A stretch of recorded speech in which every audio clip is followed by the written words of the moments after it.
Most likely you have heard the news already. There's a new $100,000 visa fees on all H1B US visas from now on. The news has already shocked the tech sector globally, bracing themselves. The relationship is still in a bad state. Hire Americans. even if the clarifications are coming out from the White House. But here's the interesting thing. Even when US is trying to tighten its rules, Canada already played once with the H1B holders. Justin Trudeau, the Paul Wells story.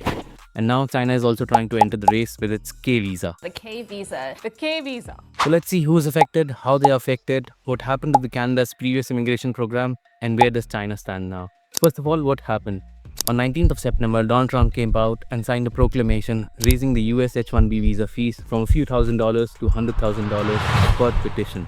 And initially, it sounded like it would hit everyone, which sparked chaos everywhere. That's why you saw the news of people deboarding while going out of the United States, companies issuing advisories to come back within the 48 hours time period and whatnot. However, within 24 hours, 3 key clarifications were made. Firstly, the $100,000 covers only new petitions, not the existing ones. Secondly, it's a one-time fee per petition, not an annual fee like most of the news channels or people out there concluded. And lastly, it's effective on or after 21st of September. That means the new cycle in 2026 will be covered under it. What remains still unclear is whether the change of employment or status change will these still be covered as a new petition or not. But for now, renewals and re-entries under the old petition are still safe.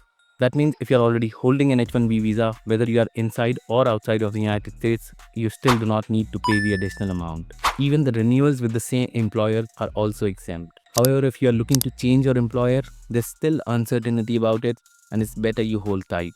For sure, it's a big symbolic signal. It shows a change in the US immigration philosophies to hire more American workers and to deter any foreign talent, unless they are very rare and highly talented. The biggest blow that will be coming from this decision will be to smaller employers, startups, and outsourcing firms. Of course, there were years of advantage being taken from such outsourcing firms, but now it seems to all come to an end. So what are your options if you already have an H1B visa? Right now, stay put. The renewals and re-entries are covered under the existing petitions. You don't need to pay the additional fees. Just make sure you're not changing any employers right now till more clarifications come in your way.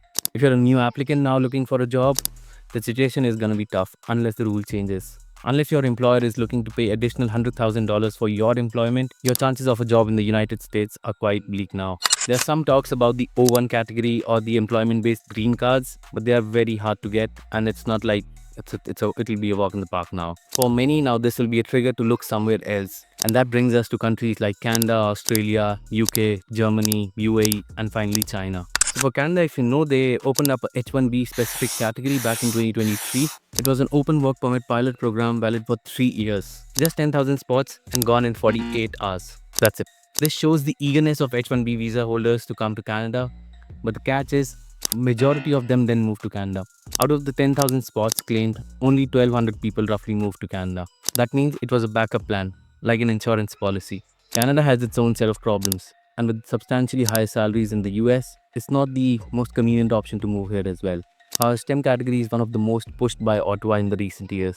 Canada wants tech talents, and if the US is gonna block their way, it's a big opportunity to make them move north. But China is not falling behind in the race too. As soon as Trump signed the petition, they launched a K visa. The eligibility is you should have done a bachelor's degree from a recognized international or domestic institution. No sponsorship needed, no invitation needed, and a flexible program. China is clearly trying to position itself as the alternate to the US. For global STEM professionals, this means another great opportunity other than Canada. But for similar lifestyles, the Europe and Australia is also not a bad option.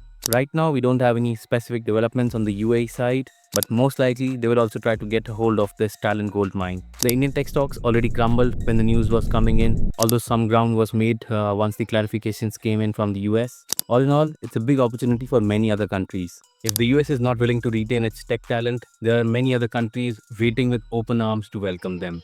Canada has already proven its eagerness with pilot programs, and now China is entering too. And most likely we'll see countries like UAE coming up with their own programs to get hold of this talent. Lastly, my name is Nepon. I'm a practicing CPA and a mortgage agent based out of Montreal. If you're looking for either of those, there's a form in the description, just fill it out and we'll get in touch.